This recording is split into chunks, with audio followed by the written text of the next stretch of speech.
When I started at City High School my first year here, I was walking around the Voices programming one day after school and I noticed TC.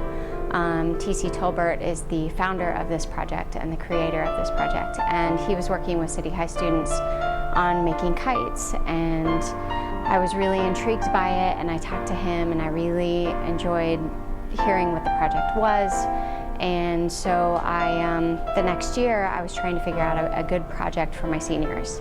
And the first unit that we do is right triangles. And I thought, okay, right triangles, what am I gonna do? And I finally realized it was like, oh, there are 4 right triangles in a proper kite.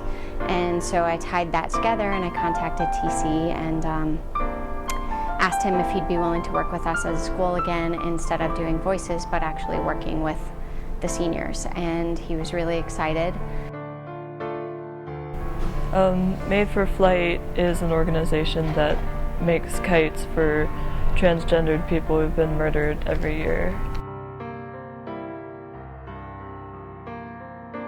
And each kite we're making is going to be dedicated to a specific person who was a victim of transphobia.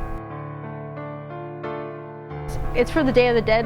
So we're going to walk around with these kites just to remind people that it happens still, like it's not a thing of the past. It's still, that's why we're doing this project. So I'm doing it for this person who was stoned because I think that's the most gruesome of the people that I got, and I think it's the not most important, but loudest.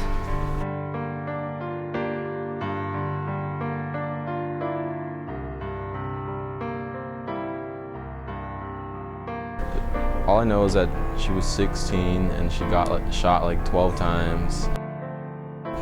Mine is for a transgendered activist, Agnes Torres, and it's really sad. She was decapitated and left in a ditch. Acknowledging transgender deaths is very important, well, to me because I'm genderqueer. I have only done this project for 2 years, but I have seen more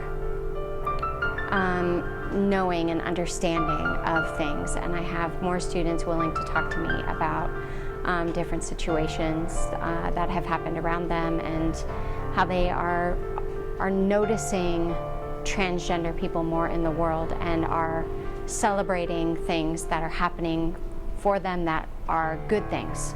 I had a student just tell me the other day that her mom works at a retail store, and the other employees, I guess, were telling this transgender woman that she could not use the fitting rooms, and the student's mom said, no, you go use the fitting rooms, it's all right. And she was really excited about that, and I don't know that before this project if she would have celebrated it like she is doing.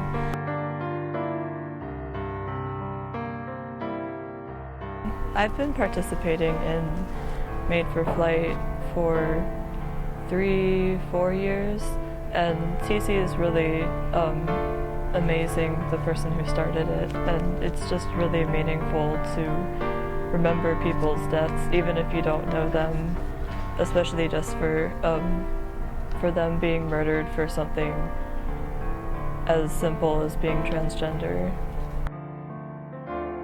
So the person, her name was Tracy Johnson, and there wasn't a lot of information about how she died, just that she was shot. But she was from Baltimore and I lived in Baltimore, so like I felt the connection. She got shot 13 times, so I added the number 13. 13 bullets that are like raining. I painted it a beautiful scene rather than a horrific one, so that he would be remembered happily, but I did incorporate stones near the riverbank. Well, I wanted to look like saintly almost, because she was really important in the community. She was an activist, and that's why they killed her in such a horrible way, I guess. Instead of using images to tell the story, I use colors, and so the pink and the blue represent boy and girl, and then this is like in between, like transgendered people. And then I made the tail out of like dark colors to symbolize like you know, kind of the darkness that follows. Any students of any high school are tolerant and can learn a lot from this project about helping other people be tolerant as well.